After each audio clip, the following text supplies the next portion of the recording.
So hello guys, welcome back to అడా 24/7 Telugu. So ఈరోజు మనం విజయనగరంలో జిల్లాలో ఉన్నటువంటి గురజాడ లైబ్రరీకి అయితే వచ్చాం. సో ఇక్కడ ఆల్రెడీ మన పాత స్టూడెంట్స్ ఎవరైతే లైక్ కోచింగ్ తీసుకున్నారో అండ్ ఎలా ఉపయోగపడ్డాయని చెప్పి స్టూడెంట్ మాట్లాడి తెలుసుకుందాం. సో మీకు ఎలా అనిపించింది, లైక్ ఎప్పుడు తీసుకున్నారు coaching? Online class group mains అయ్యేటప్పుడు క్వాలిటీ ఎడ్యుకేషన్ లైవ్ ప్రతిరోజు సాయంత్రం 6 గంటల క్లాసులు చాలా ఉపయోగపడింది. అదేవిధంగా ప్రస్తుతము ఇప్పుడు టెస్ట్లు కూడా ఫ్రీగా ఇస్తారు, అది కూడా బాగుంటుంది.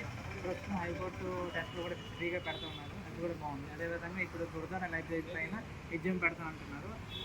మనం ఎంతవరకు చదువుకున్నాం, ఎంతవరకు మనం నాలెడ్జ్ని గెయిన్ చేస్తున్నాం, ఇంకా మన ముందుకు ఇంకా ఎలా వెళ్ళాలి, మనం ప్రస్తుతం తరుణంలో మన కాంపిటేటివ్ పరీక్ష ఎంత దూరంలో ఉన్నాం, ఏ విధంగా చదవాలనేది మనకి ఉపయోగపడుతుంది నా నమ్మకం. సో గ్రూప్ 2 మెయిన్స్ బాగా రాసారా? లైక్ ఎలా ఉపయోగపడింది? 20% బాగా ఉపయోగపడింది. అదే ఎకానమీ కొద్దిగా ఇంకా టిప్స్ బాగుందని అనిపించింది. ఏపీఎస్సీ క్వాలిటీ అనేది బాగా చెప్తారు. అదేవిధంగా సైన్స్ అండ్ టెక్నాలజీ అందరూ కొత్త కాబట్టి కొద్దిగా కడబడింది. Right. So that's all. So మరింత ఇన్ఫర్మేషన్ కోసం ఇప్పుడే మన ఛానల్ని సబ్స్క్రైబ్ చేసుకోండి.